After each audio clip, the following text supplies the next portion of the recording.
Assalamualaikum students. Subject is Science, Class 6.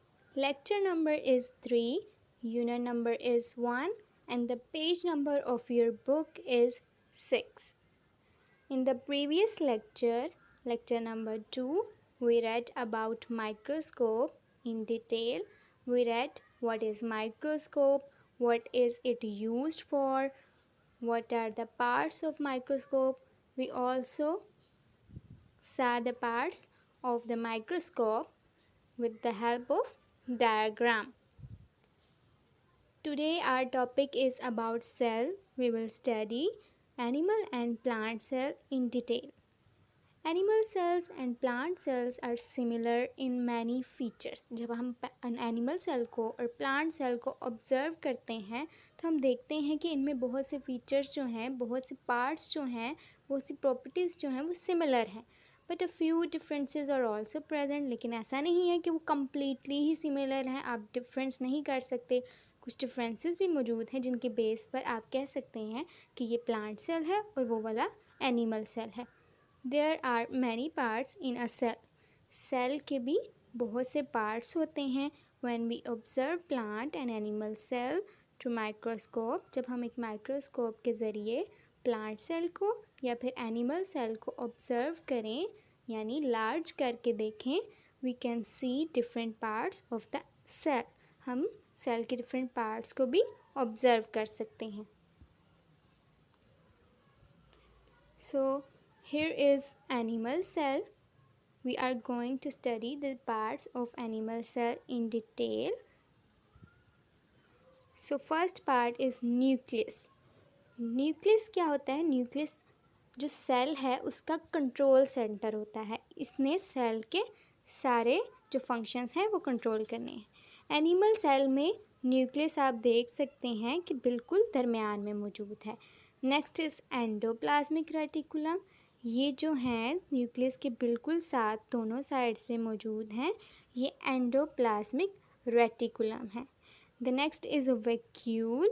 ये जो circle form में लाइट ब्लू नज़र आ रहे हैं ये सारे वैक्यूल्स हैं. वैक्यूल का फंक्शन होता है स्टोरेज करना. Next is cell membrane. ये जो सेल की आउटर बाउंड्री नज़र आ रही है ब्लैक कलर में, इसको कहते हैं सेल मेम्ब्रेन. ये है कवरेज देती है, कवरिंग है, प्रोटेक्शन करती है. Next is mitochondria. ये सारी माइटोकॉन्ड्रिया हैं जो आपको पर्पलिश पिंक कलर की नज़र आ रही हैं. माइटोकॉन्ड्रिया क्या करती हैं? माइटोकॉन्ड्रिया का काम है हम एनर्जी प्रोवाइड करना. Next are centrioles. ये वाले हैं सेंट्रियोल्स. तो एनिमल सेल में nucleus, endoplasmic reticulum, vacuole, cell membrane, mitochondria और सेंट्रियोल्स होते हैं. Next is plant cell. Plant cell में सबसे पहला जो है शेप क्या आप डिफरेंस देख सकते हैं. जो एनिमल सेल था वो राउंड था. इसकी शेप अबाउट स्क्वायर किस्म की होती है, राउंड नहीं है. इसमें है न्यूक्लियस. न्यूक्लियस आप देख सकते हैं ये वाला न्यूक्लियस है जो सेंटर में नहीं साइड पे मौजूद है. उसके बाद है एंडोप्लाज्मिक रेटिकुलम. ये एंडोप्लाज्मिक रेटिकुलम है, ये भी एंडोप्लाज्मिक और ये भी एंडोप्लाज्मिक रेटिकुलम. वैक्यूल है. इसमें एक बड़ा सा वैक्यूल है ये वाला ब्लू कलर में. उसके बाद सेल मेम्ब्रेन है.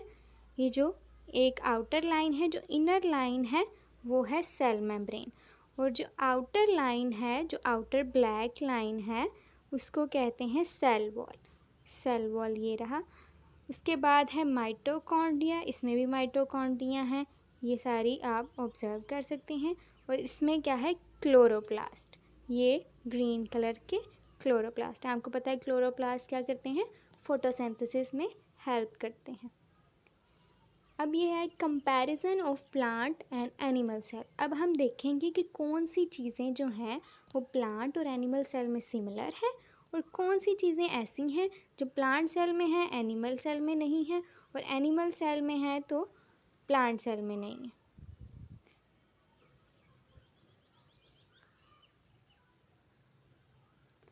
सबसे पहले देखें सेंटर में जितनी भी ये सारी चीज़ें लिखी हुई हैं ये दोनों सेल्स में कॉमन है, इसलिए उन्होंने सेंटर में लिख दी कि ये प्लांट सेल में भी है, एनिमल सेल में भी है। सबसे पहले है न्यूक्लियस, तो न्यूक्लियस प्लांट सेल में भी है और एनिमल सेल में भी है, लेकिन एक डिफरेंस है। एनिमल सेल में जो न्यूक्लियस है वो सेंटर में मौजूद है, लेकिन प्लांट सेल में साइड पे मौजूद है। उसके बाद है एंडोप्लाज्मिक रेटिकुलम, प्लांट सेल में भी मौजूद है और एनिमल सेल में भी। नंबर ऑफ जो एंडोप्लाज्मिक रेटिकुलम है उसका हम डिफरेंस नहीं देख रहे, अभी सिर्फ ये देख रहे हैं मौजूद है या नहीं है। नेक्स्ट वैक्यूल है, प्लांट सेल में भी है और एनिमल में भी, लेकिन एक डिफरेंस है कि प्लांट सेल में जो है एक बड़ा सा वैक्यूल मौजूद है, एनिमल सेल में छोटे छोटे वैक्यूल्स मौजूद हैं। Next is cell membrane. Animal cell में cell membrane only one boundary, animal cell में एक ही बाउंड्री है, एक ही कवरिंग है, वो है सेल मेम्ब्रेन।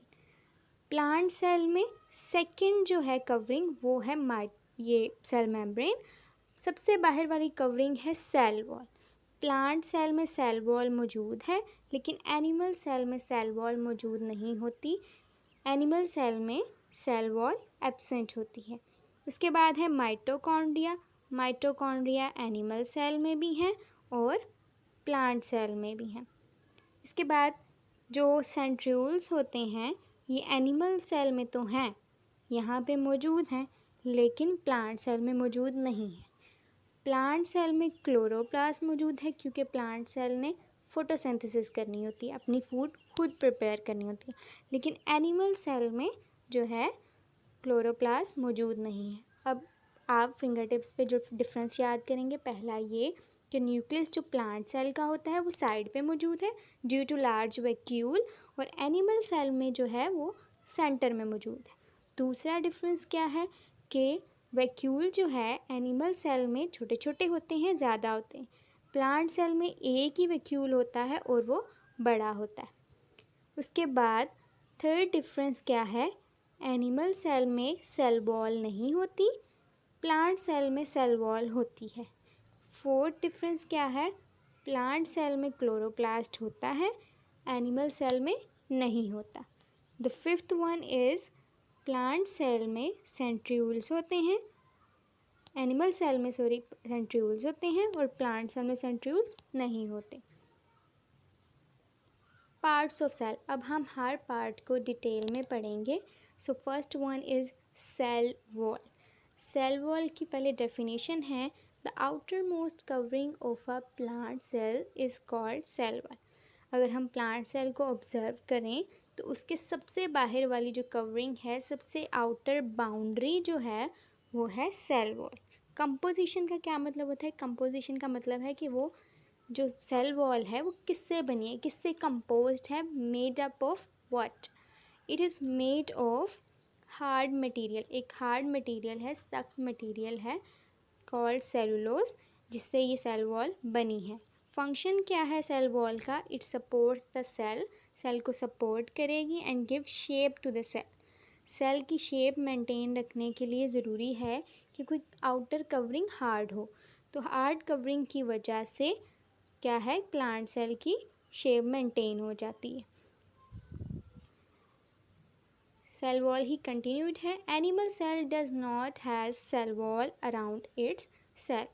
प्लांट सेल में सेल वॉल होती है, एनिमल सेल में सेल वॉल नहीं होती। Question is why a plant body is so hard and animal body is not.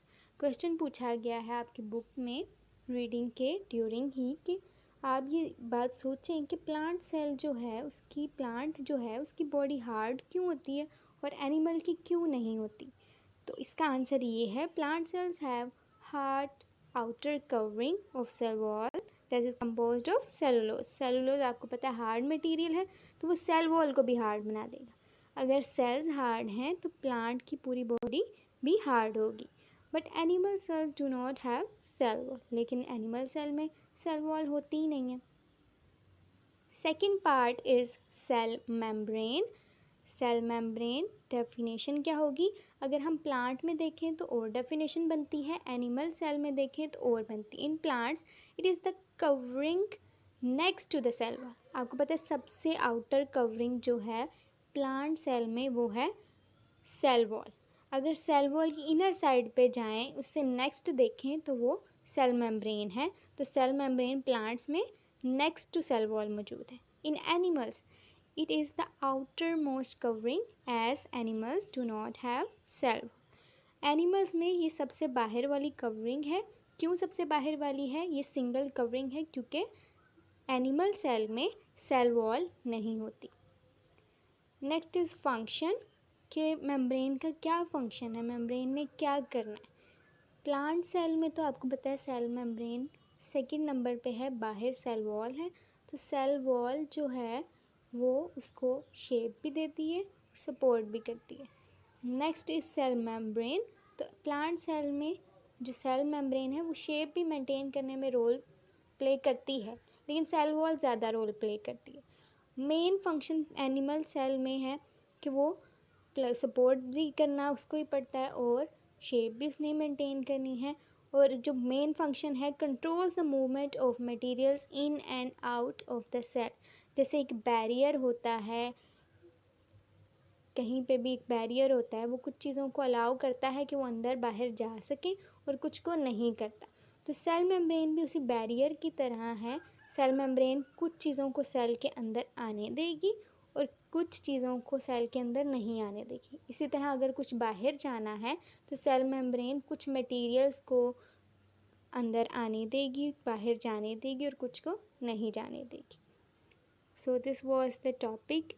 Today we read about plant cell, animal cell. We also compared the plant and animal cell. Then we learned about the parts. We learned two parts of the cell. The first one was cell membrane and the second one was cell wall. Cell wall and cell membrane हमने पढ़ी। आपने पहले lecture को अच्छे से सुनना है। Even if you need to learn and listen to twice, so you can, 2 दफ़ा सुने, 3 दफ़ा सुने। उसके बाद आपने बुक से पेज नंबर 6 को रीड भी करना है, कि जो आपको लेक्चर में समझाया जा रहा है उसको रीड करें बुक से, और होप सो आपको सारे पॉइंट्स क्लियर हो जाएंगे। Thank you.